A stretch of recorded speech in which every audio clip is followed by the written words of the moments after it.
Hello everyone. मेरा नाम है साजिद अली बुखारी और इस चैनल का नाम है द पॉलिटिकल मैन। तो आज हम शुरू करने वाले हैं क्लास 11th की एनसीईआरटी पॉलिटिकल थ्योरी को। और इस किताब का पहला चैप्टर जो आज हम शुरू करने वाले हैं उसका नाम है पॉलिटिकल थ्योरी एंड इंट्रोडक्शन। इस चैप्टर को हम उसी सीक्वेंस में पढ़ेंगे जिस सीक्वेंस में ये चैप्टर आपकी किताब में लिखा गया है। तो शुरू करते हैं इंट्रोडक्शन के साथ। ह्यूमन बींग्स और एनिमल्स में जो बेसिक डिफरेंस है वो ये है कि एनिमल्स किसी भी एक्शन के ऊपर मोरल स्टांस नहीं ले पाते। वो किसी भी एक्शन को देख के ये नहीं कह सकते कि ये एक्शन मुझे मोरली सही लगा या गलत लगा। ये जो रिफ्लेक्शन की प्रॉपर्टी है ये ह्यूमंस प्रोसेस करते हैं। ये जो मोरल स्टांस उस इंडिविजुअल ने लिया होता है इसका बेसिस होता है रीजन के बेसिस पे, अकल की बुनियाद पे एक इंडिविजुअल जो है किसी भी एक्शन पे एक मोरल स्टांस लेता है। और रीजन का इस्तेमाल करके जब वो किसी भी एक्शन पे मोरल स्टांस लेता है उसको वो दूसरों को कम्युनिकेट भी कर सकता है कि मेरे इस स्टांस के लेने की वजह ये थी। बट जब कोई भी पॉलिटिकल थिंकर कोई स्टांस लेता है किसी कंसेप्ट के रिलेटेड तो इसमें यह ज़रूरी होता है कि वो पॉलिटिकल थिंकर ये भी एक्सप्लेन करे कि उसके लिए उस टर्म का मतलब क्या है।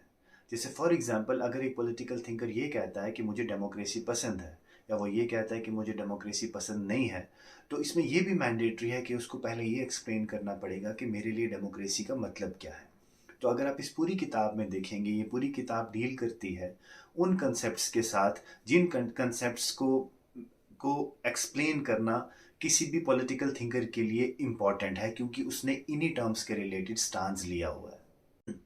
अब पॉलिटिकल थिंकर्स ने जो स्टैंड्स लिए हैं इन टर्म्स के रिलेटेड, जब आप उनको पढ़ते हैं उनसे आपकी पॉलिटिकल सिस्टम के लिए जो समझ है वो और रैशनल होती जाती है।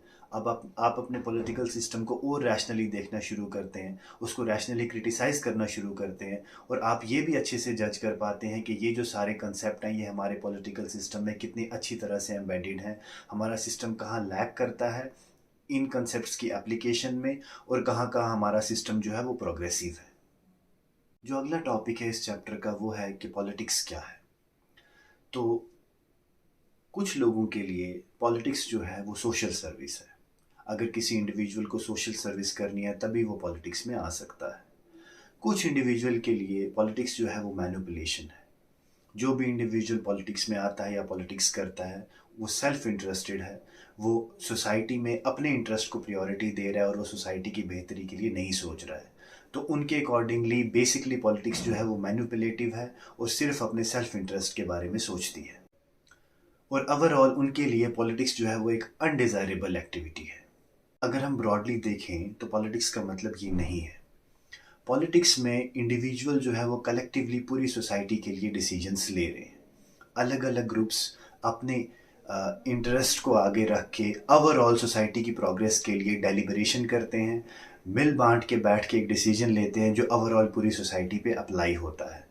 तो सोसाइटी ओवरऑल प्रोग्रेसिवली आगे बढ़े इसके लिए अलग अलग ग्रुप्स जो सोसाइटी में प्रेवलेंट हैं वो बैठ के डेलिब्रेशन करते हैं, और उस डेलिब्रेशन से जो रिजल्ट निकलता है उसके अकॉर्डिंगली सोसाइटी आगे बढ़ती है।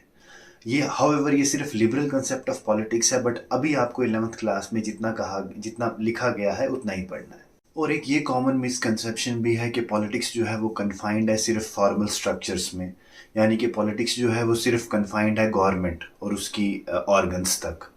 और ऐसा माना जाता है कि पॉलिटिकल थ्योरी जो है वो सिर्फ थेराइज करती होगी इन्हीं फॉर्मल इंस्टीट्यूशंस को।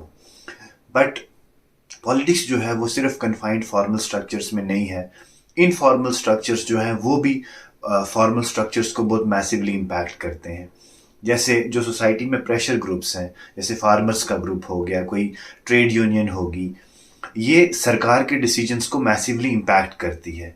तो पॉलिटिकल थ्योरी जो है वो सिर्फ फॉर्मल स्ट्रक्चर्स पे थेराइज नहीं करती है, वो इनफॉर्मल स्ट्रक्चर्स पे भी थेराइज करती है जो फॉर्मल स्ट्रक्चर्स के ऊपर बहुत मैसिव इम्पैक्ट डालते हैं।